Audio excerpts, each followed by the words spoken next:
Bonjour Michel Alibou. Bonjour Barbara. Comment ça va, hein? Eh ben écoute, je vais bien en cette année 2025, je me sens bien, je me sens frais et bon, toujours prêt à chaque année, si on fait des vœux de fin d'année, on repart sur de bonnes bases et puis on se relance dans cette trépidante vie musicale. Tu as déjà été down, toi? Tu as déjà été mal? Ouais, bien Quand, sûr. quand, quand? Ben, on traverse plein de choses dans la vie. Il y a eu des choses, c'est lointain maintenant. Mais Ouais. par exemple, on avait eu un accident de voiture important, par exemple, en étant tourné avec mon groupe Sixon, par Oui. exemple. Et on a eu un accident dont un membre, l'ingé son, un jeune ingé son, était décédé. Donc ça Oh, m'avait vraiment touché, oui. parce que tu sais, on a des destins comme ça, on se dit c'est incroyable, tu dis pourquoi lui et pas moi. Tout simplement parce que, en fait, quand on est rentré dans ce bus qui a eu cet accident, la place qu'il a voulu, c'est celle que je voulais. Donc on a mis du temps à se décider pour, Hmm. je lui ai cédé la place parce qu'on partait en Afrique et puis il voulait absolument être là. Et moi je voulais être là aussi. Et puis je lui ai cédé cette place. Ok. Et c'est cette place où il est décédé. Là, ça m'a mis un coup et ça m'a fait réfléchir et tout ça. Puis bon, du coup, comme j'étais en plus immobilisé pendant 3 mois avec une minerve, Oui. on a été rapatriés, tout ça. Donc c'était un... Mais si tu veux, ben, la vie fait que tu te relèves à chaque fois et tu repars. Et ben moi, ma vie a toujours été comme ça, hein, C'est ce voilà. qu'on sent en tout cas, c'est ce que je Ouais, sens, hein. moi j'aime la vie, Oui. je me réveille en remerciant vraiment Oui. le réveil du matin, on me dit ouais ben on est vivant, on est bien, Oui. on est là, il y a des opportunités incroyables et puis donc ça me donne une énergie et c'est ce que je communique aussi avec Et ça se sent. mes Est-ce proches. est-ce que tu peux te présenter, Michel Alors, Alibou? je me présente. Donc, je m'appelle Michel Alibo. Je suis, comment dire, issu de la famille Brador de la Cannelle du Robert. Et puis, en face, il y a la Sarro et la Pelletier, c'est la famille Alibo. Voilà, je suis issu de ces deux familles. Oui. Même si je suis né à Paris, je revendique toujours Tu es mes né à origines. Paris? Et je suis né à Paris et tout le monde pense que je Ouest, suis ouest, ouest. Paris 10e, tout simplement. En fait, mes parents ont fait la navette. Alors, j'ose penser que je devais être dans le boulin de maman pendant qu'elle traversait l'Atlantique. Oui. C'est pour moi ce courage-là qu'ils ont eu les parents d'emmener leurs enfants, parce on est 5 frères et sœurs, Oui. et, ben, ils ont émigré en tout cas avant comment dire l'opération Mater-Bumidum, avant Oui. les années 60. Oui. Ils sont arrivés en fin d'année, dans les années 50, mi-50 tout ça. Oui. Donc enfin fin d'année 50 pardon. Oui. Et donc voilà, arrivé à Paris. Mais tu te revendiques Martinique. Totalement Comment ça martiniquais, s'exprime? Robert. Ça s'exprime? Tu es Parce, bassiste? parce que Oui. parce que ça s'exprime par toujours, ben, de tout temps, en venant très tôt, depuis jeune aux Antilles, de Oui. tout temps, toujours à être, comment dire, proche des siens. Ma mère était quelqu'un qui nous faisait aller voir tous les cousins, les oncles, la famille, on y allait. Dès que j'étais en Martinique, il fallait que j'aille voir tout le monde. Mhm. C'était presque, voilà, c'était une tradition. Et on est très soudés, très proches. Donc j'ai toujours adoré aller voir la famille, rencontrer, connaître ma culture, connaître... je me sentais... Voilà, j'ai dit, quand j'arrive en Martinique, je me Mhm. sens chez moi. Et donc, ce ressenti-là, non seulement à travers la musique, à travers le langage, à travers les échanges, à travers les traditions, tout ça. Oui. Je me suis toujours nourri de ça, quoi. Tu as commencé la musique jeune à 16 ans? Ben, La basse, directement? j'ai commencé, c'est un hasard, mais j'ai commencé à 14 ans, à vrai dire. Oui. Comment dire, je passais du collège au lycée. Et c'est mon frère qui avait acheté un instrument qui sortait de l'armée, mon grand frère, José Alibo, et qui vivait avec un pote à lui qui s'appelle Franck Curier, Franck Curier. Et en fait, j'étais plutôt sportif, plutôt toujours. Enfin, voilà, j'avais mes deux hobbies, c'était le sport et puis le dessin, Mhm. dans lesquels j'ai été assez bon. Et donc, ayant tenté une école de beaux-arts qui a échoué, j'ai échoué aux examens, je me suis rabattu vers le dessin industriel, tu vois, enfin, faire un. Ouais. Et donc, j'ai atterri dans une école de dessin, peut-être dans le but de devenir architecte et tout ça. Ça, c'est en passant en seconde. Et du coup, dans cette année où j'ai découvert la basse de mon frère, ça a été très très vite. Oui. En fait, tout ce qu'il n'arrivait pas à faire, moi je le faisais. Et puis avec des connexions comme ça parlait très vite. Et dès mes 16 ans, et moi ayant décidé de faire de la musique mon métier, l'opportunité s'est présentée parce que dans les 2 ans entre mes 14 ans et mes 16 ans, il se trouve que ben, je savais jouer de la basse plus que D'accord. correctement. Mhm. Et ma première expérience, ça a été de partir.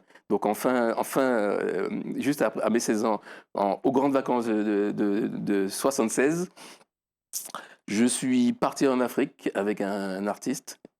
Et il se trouve que l'équipe qui était avec cet artiste qui accompagnait, c'était Patrick Fanfort. Patrick Fanfort qui est quand même le batteur des Gibson Brothers. Il y avait ses frères au clavier, il y avait toute une équipe de choristes. Et puis, disons que ça a été le déclencheur, quoi. Oui. Donc je suis parti au Cameroun. Voilà. Oui. Et en revenant de là, et évidemment, partir au Cameroun, jouer du makossa, moi, le petit Chabin, encore pas terminé, de mes 16 ans, encore ado, tu vois, avec qui on a prêté une basse, et puis j'avais la côte au concert, et que je faisais des trucs, et les gens, ils hallucinaient, ils se disaient, ah, c'est qui ce petit jeune-là? Donc moi, ça m'a lancé. Mais qui c'est que tu écoutais pour être? Parce que tu apprenais, Alors, mais qui c'est mon que tu frère, écoutais? lui, José, il était DJ, en fait, et il aimait la musique, il avait acheté une basse, il avait acheté des platines, et puis on écoutait quoi? La naissance des groupes comme évidemment, on écoutait les Jimi Hendrix, Oui. où on écoutait cette période assez rebelle, tu vois, de la musique d'Hendrix.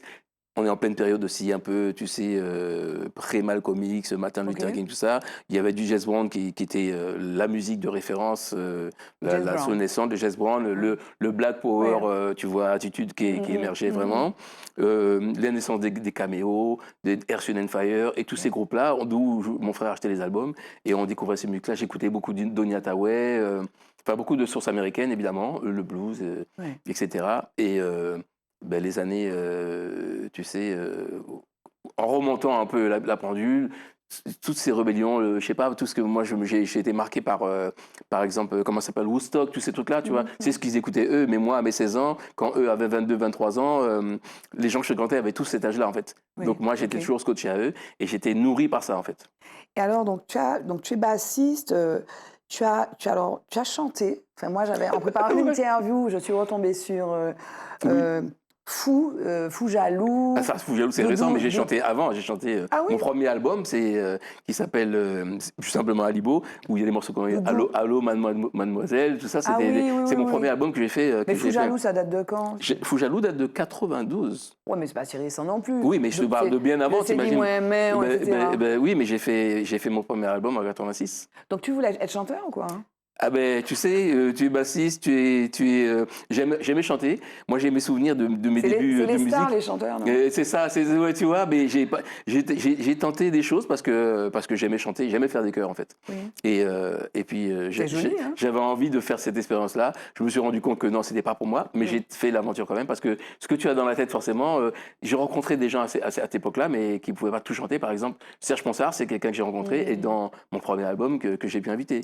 Et quand j'ai fait mon premier album, j'avais tellement écumé les scènes de la scène africaine et puis aussi la scène zouk, la scène naissante du zouk, si tu veux, à faire des séances, à croiser les Jacobs. Je te parle des périodes pré-Kassav, avant l'existence de Kassav. Donc, on faisait beaucoup de séances de studio et les gens que je fréquentais de près, c'était Claude Vamur, par exemple, qui était le batteur de Kassav, Jean-Claude Némro.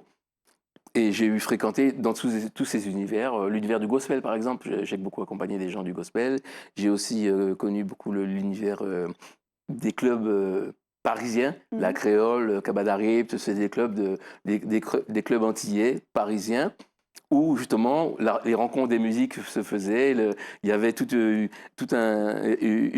émulsion de la tradition de revisiter par des gens, parce que j'ai croisé à l'Irva, tu vois, des musiciens qui m'ont apporté beaucoup aussi dans la culture musicale de chez nous. Et puis bon, bien sûr, il y a Sixon.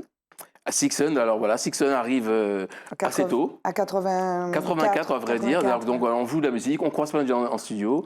Je croise Paco Siri justement qui arrivait, qui avait été ramené par Eddie Louis en France, que Eddie Louis avait découvert et puis il a dit ah, je t'embarque, il l'a fait venir et il écumait les clubs et moi on se croisait dans les clubs et puis des fois on se croisait dans certaines séances et on s'est dit un jour tiens. Ce serait bien qu'on fasse des choses, mais on se croisait comme ça, quoi. Donc on se croise, et puis à l'occasion d'une jam session, donc je te parle même de 83, 84, on se croise dans un salon de la musique, et puis on se dit, tiens, on va faire une jam session. Et ça a commencé dans un salon l'après-midi, un salon de la musique de l'année, de cette année-là. Et puis, comme on s'est fait un peu éjecter de cette séance, on nous a dit, bon, retrouvez-nous dans un club qui s'appelle le CAF France à Paris, au Châtelet. Et là, le soir, tout le monde a passé des coups de fil. Bah tiens, Paco a appelé des potes à lui. Moi, il m'avait donné rendez-vous là-bas. On a jamais. C'était juste pour jammer, en fait. Et quand on a jammé, on a passé 1 heure à jouer. C'était incroyable ce qui se passait. On s'est dit, on monte Sixon. Enfin, on monte un groupe. Avec, oui. Et le nom est arrivé après, évidemment. Avec Jean-Pierre Como, Donc, Louis Winsberg, Alain Desbiosat, et puis alors, il y a eu un percu. premier percussionniste qui s'appelait Abdou Mboup, qui est un percussionniste qui avait déjà des projets perso. Et il est parti à ces moments-là, il est parti avec Petrucciani, le pianiste Petrucciani, malheureusement feu Petrucciani, et il est parti aux États-Unis, donc il tournait, donc il avait déjà des projets. Donc il a monté le groupe avec nous, mais on a enregistré avec un percussionniste qui s'appelle Idrissa Diop, le premier album en 84. Et le concept, c'était voilà, c'est les fusions. Donc on a mis C'est fusion. C'est fusion, mais on voulait les identités. Donc on a mis un bébé blanc face à un bébé noir. Voilà, c'était la projet, et ça s'appelait Nuit Blanche. Il n'y avait pas une couronne? Non, je ne sais pas. Non, il n'y a pas de couronne. La couronne. Non. Donc c'était la fusion. C'est une musique, je dis une musique syncrétique, quoi. C'est vraiment enraciné, mais c'est ouvert. C'est ça l'idée. Oui, c'est enraciné parce que il y a de notre de la communauté, enfin dans le milieu de la musique de ces années-là, c'est beaucoup d'origines différentes. Dans le groupe, il y a des origines italiennes, antillaises, africaines, indiennes. Voilà, il y avait tout. Et du coup, on avait envie tous de se retrouver avec ce goût commun pour la musique, pour le jazz, en tout cas, pour une certaine liberté, une vision de la musique. Mais on voulait respecter ces identités. Donc c'est pas juste une feijoada, tu vois, un mélange de choses. C'est la musique et en respectant certaines traditions. On voulait faire une musique universelle. Et puis ça 40 ans, vous continuez de tourner. Vous allez bientôt au Portugal. Alors là, on va bientôt au Portugal, Cap-Vert, à Saint-Louis. Saint-Louis, c'est un peu l'image, justement, le départ aussi, entre autres, de certaines choses, enfin de l'histoire. Et on va jouer à Saint-Louis. On s'est retrouvés, après Covid, on s'est retrouvés, le groupe, et on fête nos 40 ans parce qu'on a 14 albums, et on n'a jamais quitté cette envie de jouer ensemble. Et c'est les mêmes membres depuis 40 ans. Donc c'est incroyable, mais longévité. Mais tu t'ouvres. Alors il y a Sixon qui est un peu l'enracinement, enfin les racines, la famille Sixon depuis 40 ans. Et puis il y a le renouvellement, parce que tu me racontais que pendant le Covid, tu t'es un peu remis un petit peu en question, on va dire. Michel Aïbo, le bassiste, passe à la contrebasse. Écoute, tu es au courant de tout ça. Donc du coup, ce qui s'est passé, c'est que vrai que dans tout mon parcours musical, dans toutes ces expériences, il y a eu des expériences avec Mario, j'ai toujours fusionné avec Mario Canange, par exemple, comme musicien. Et on a monté des groupes comme le groupe Sakesho avec Andy Narel. On avait fait le groupe Sakio. Je ne peux pas ne pas parler de Sakio parce que c'était un moment aussi important pour moi. Ce groupe avec notamment Tony Chasseur et Jean-Paul Pognon, parce que c'est des gens que je croisais beaucoup en studio à l'époque, donc c'est comme ça qu'on a monté ce groupe. Et puis effectivement, les années passant, tu évolues et il y avait toujours une contrebasse chez moi qui me regardait comme ça, qui était là en déco. Tu vois, ça fait bien d'avoir une contrebasse dans son salon. Et il se trouve que après un moment comme ça de réflexion, j'ai eu envie de me rapprocher le plus de l'instrument, soudainement. Je sais pas, ça arrivait comme ça. Et puis il se trouve que le Covid est arrivé en même temps. Tu vois, donc du coup, quand on nous a confinés, je me suis retrouvé confiné avec cet instrument. Et je me dis, c'est l'occasion de découvrir cet instrument cet univers en tout cas que j'ai jamais approché de près. Et puis en jouant avec plein d'amis, notamment, surtout en rencontrant des jeunes, la jeune génération que j'apprécie. Ça t'a ouvert finalement des connexions avec les jeunes générations. Oui, parce que souvent j'ai constaté qu'eux jouaient beaucoup avec des instruments acoustiques. Ils jouaient un jazz très moderne, en tout cas une musique très moderne, très urbaine, très, très, très actuelle, mais les instruments n'étaient pas du tout électriques, alors que moi je venais de cet univers électrique, notamment avec Sixon. Donc du coup, oui, ça m'a remis en question, parce que la musique pour moi c'est quelque chose d'organique, qui doit être organique d'abord, on doit pouvoir faire des morceaux avec rien à la base, quoi, voilà. Et je me suis mis à travailler, mais du coup je me suis mis à travailler intensément. Et tu t'es fait mal d'ailleurs. Et je me suis blessé à l'épaule, on va dire, en travaillant, parce que c'était complètement autodidacte, on ne pouvait pas sortir, donc je n'ai pas pris de cours. Je me suis contenté de regarder des tutos, des vidéos, de mettre des chaînes mezzo et tout pour regarder des groupes classiques jouer. Et puis, mais je te dis, j'étais carnivore, quoi. C'est-à-dire que, j'avais faim d'apprendre. Et voilà, et ça m'a mis à la contrebasse. Et puis, sous la pulsion de beaucoup de musiciens, ils m'ont dit non, mais tu as déjà un son, tu as un langage, continue, quoi. Donc voilà. Et ça m'a ouvert d'autres portes. Comment tu Voilà. définis ton langage? Parce que quand tu fais tes solos, tes slaps, etc., c'est très mélodieux d'ailleurs. Oui, ben, C'est très mélodieux, c'est c'est ça? peut-être pour ça que j'ai transféré cet Oui, essai de chanteur oui, à, ouais. ben, de toute façon, tu vois ce que tu dis, c'est bien ce mot mélodieux, mélodique en fait que je dirais, Mélodique, oui. parce que j'ai construit tout mon jeu sur la mélodie. Donc Oui, ça veut dire que moi, quand mon style, on reconnaît mon style au fait que je fais des lignes de basse qui sont mélodiques. oui. C'est-à-dire que j'ai toujours appris des morceaux où les basses chantaient. C'est-à-dire qu'on retient une ligne de basse. Si tu chantes un morceau de qui que ce soit, de Stevie Wonder Mhm, ou de Cameo ou de je sais pas qui, tu reconnais la ligne de basse. Et la ligne de basse, à peine elle démarre, tu sais que c'était le morceau. mhm. C'est pas une basse qui accompagne, c'est une basse qui chante une ligne de basse. D'ailleurs, c'est la référence, c'est dire c'est quoi la ligne de basse de tel morceau. Et c'est des fois la colonne vertébrale Oui. d'un morceau, tu vois. Mhm. Et donc moi, j'ai toujours construit, quand je faisais beaucoup de zouk, je construisais des lignes de basse mélodiques. Oui. C'était ma signature. Quand je faisais du makossa et la musique africaine, c'était des lignes de basse mélodiques. Et j'ai toujours construit aussi la musique jazz, entre guillemets, comme ça. Et c'est ça, c'est ma signature.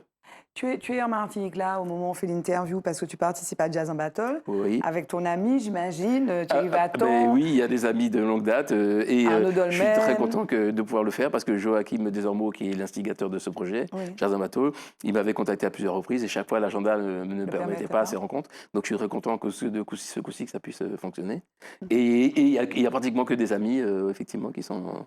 La suite pour toi, c'est quoi, Michel? Alors la suite de tout ça, c'est que de continuer. Bon déjà. Il y a Sixon qui a repris, on a fêté Oui. l'année dernière nos 40 ans à la Cigale, on a fait un gros concert. On vous a vu ici aussi à Et on l'Atrium, est passé, on a eu la chance bien de pouvoir sûr. passer aussi à l'Atrium juste avant. Donc du coup, on fait un album, on va faire un nouvel album, Sixon, donc ça c'est mon projet immédiat. La suite c'est de toujours, tu sais, comme je disais ça encore récemment, musicien, on apprend tout le temps, quoi. On pense avoir appris plein de choses, on pense savoir plein de choses, et plus tu apprends, notamment à travers la contrebasse, je pense que je continue d'apprendre, et donc je continue de découvrir, et je vois que le but que tu te donnes, là, il s'éloigne à chaque fois de ce que tu apprends, donc je continue, et la suite pour moi, c'est d'être toujours alerte à ça, de vouloir apprendre, de découvrir d'autres univers, parce qu'il n'y a pas de choses à découvrir, d'être dans mon temps, d'être de mon époque, et de ne pas avoir, de poursuivre mes rêves en fait, parce que Mhm. j'ai pas fini de rêver en fait. Qu'est-ce que tu écoutes vite fait? Qu'est-ce que Qu'est-ce tu que écoutes ces j'écoute? jours-ci? Waouh, j'écoute tellement de choses. J'écoute peut-être des musiques qui sont plus spirituelles en fait. Je suis Oui. plus touché, notamment à travers notamment la contrebasse, j'écoute plus de musique. Bon, je mets des YouTube et tout ça, mais j'écoute beaucoup de contrebassistes évidemment. Donc Oui. j'écoute évidemment les Avishai Cohen. J'écoute beaucoup de musiques qui sont spirituelles, parce que, enfin, d'un jazz qui serait spirituel, parce Oui. que je cherche la profondeur aussi. Et en même temps, j'ai toujours ce côté urbain où j'aime bien quand c'est musclé. Alors tu vois, voilà, je suis tiraillé. Voilà, voilà. Voilà, il y a les deux qui sont Les là. deux pôles. Mais les deux pôles qui se répondent, parce que c'est pour moi la vie, elle est là. J'aime ce qui est vivant, quoi, en fait. Mhm. Voilà. Le bout de la fin, ce serait quoi, Michel Alibo?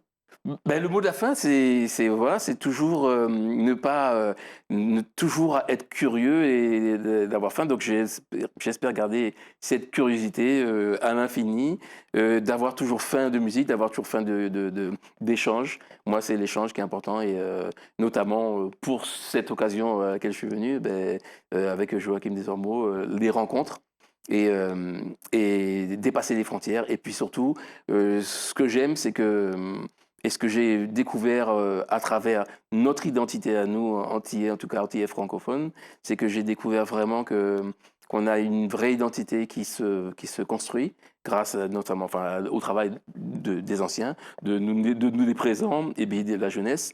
Il y a vraiment un truc qui se construit et qui est puissant, je trouve, donc, et qui commence à être pris vraiment en considération, en tout cas dans l'univers musical, des fois où c'est un peu soit élitiste ou ce qu'on voudra, quoi. Et donc, voilà, je pense qu'on est en train de construire quelque chose de sympa.